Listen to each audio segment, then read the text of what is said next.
हीरे तो बहुत है, तराशने वाले नहीं मिलते। सपने तो बहुत है, हकीकत बनाने वाले नहीं मिलते।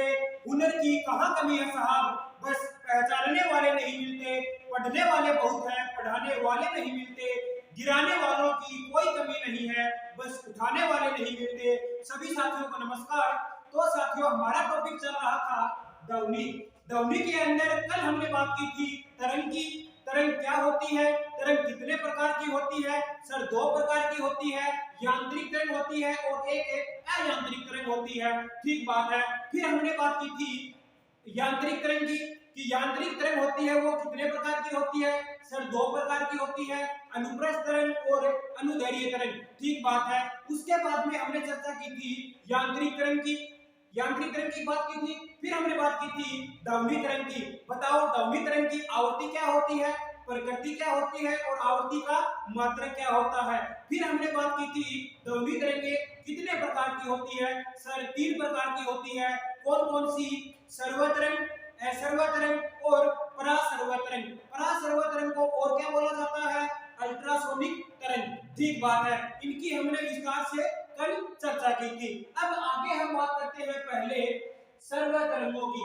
देखो, सर्वतरंगों की अब आपसे पूछा जाता है कि जो सर्वतरंग है उनकी आवृत्ति कितनी होती है? तो याद रखना साथियों, 20 हर्ट्ज से 20,000 हर्ट्ज होती है। किसकी आवृत्ति? सर्वतरंगों को। ठीक बात है। फिर आपसे पूछा जाता है कि जो सर्वतरंग है उसको कौन सुन सकता है? तो मनुष्य सुन सकता है। सर्व जो तरंग होती है उनको मनुष्य आसानी से सुन सकता है। ठीक बात है। सर्व तरंगों की ये दो तीन बातें हैं, ये आप ध्यान में रखना।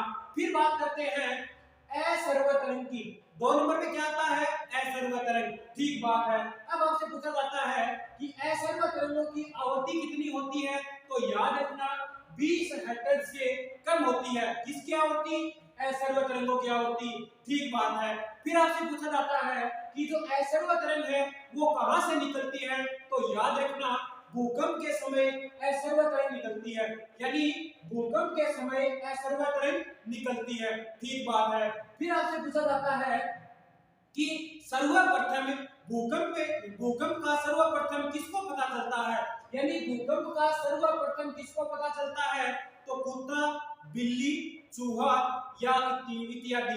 तो यानी कुत्ते को, बिल्ली को, सांप को और चूहे को पता चलता है। किसका भाई?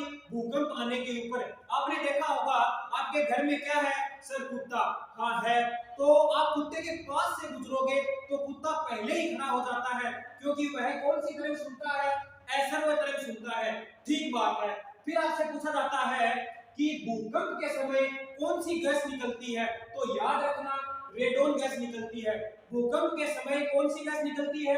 रेडोन गैस निकलती है। ठीक बात है। अब आपसे पूछा जाता है रेडोन सबसे भारी गैस कौन सी होती है? तो रेडोन होती है। सबसे भारी गैस रेडोन होती है, जो वायुमंडल में क्या रहती है? अनुपस्थित रहती है। ठीक बात है। फिर आपसे पूछा जाता है कि सबसे हल्की गैस कौन सी होती है? तो हाइड्रोजन होती है। और सबसे हल्की अकेलीय गैस पूछा जाता है। क्या बोला मैंने? सबसे हल्की गैस हाइड्रोजन है और सबसे हल्की अकेलीय गैस कौन सी है? हीलियम है। ठीक बात है। फिर आपसे मापने का यंत्र क्या होता है? तो सिस्मोग्राफ होता है। अगर आपसे पूछा जाता है कि भूकंप मापने का पैमाना क्या होता है? तो पैमाना तो सर रिएक्टर स्केल होता है। क्या बताया मैंने? भूकंप मापने का यंत्र क्या होता है? सर, सिस्मोग्राफ होता है। और भूकंप मापने का पैमाना क्या होता है? रिएक्टर स्केल होता है। ये तो थी सर्वतरंगों की बात। तो सर्वमीटर से क्या मापा जाता है? तो याद रखना, बैरोमीटर से वायुमंडलीय दाब मापा जाता है। तो सर, बैरोमीटर में क्या भरा रहता है? तो याद रखना, बैरोमीटर के अंदर पारा भरा जाता है। पारे का सूत्र क्या होता है? Hg होता है। ठीक बात है। तो सर, बैरोमीटर की दो तीन घटनाएं हैं, वो घटना भी बता दो हमें। बिल्कुल सही बात है। याद रखना, साथ में बैरोमीटर की बात कर रहा हूं मैं कि बैरोमीटर एकमात्र धातु जो द्रव अवस्था में रहती है, कौन सी? पारा। ठीक बात है। बैरोमीटर की दो तीन घटनाएं हैं, वो घटनाएं कौन सी है? तो पहले हम बात करते हैं बैरोमीटर का तल अचानक नीचे गिरने के ऊपर, आंधी तूफान आना। बैरोमीटर का तल एकदम ऊपर जाने पर मौसम साफ होना, धीरे धीरे जाने के ऊपर वर्षा का आना। ये तो थी बैरोमीटर की बात। ठीक बात है। अब आगे हम बात करेंगे परासंवर तरंग या अल्ट्रासोनिक तरंग। इनकी आवृत्ति कितनी होती है सर? 20,000 हर्ट्ज से अधिक होती है। किसकी आवृत्ति? परासंवर तरंगों की। बात करता हूं मैं कि परासंवर तरंग या अल्ट्रासोनिक तरंग है वो कहां से उत्पन्न होती है सर? चमगादड़ के द्वारा उत्पन्न होती है। एकमात्र स्तनधारी जो उड़ सकता है कौन है? चमगादड़ है।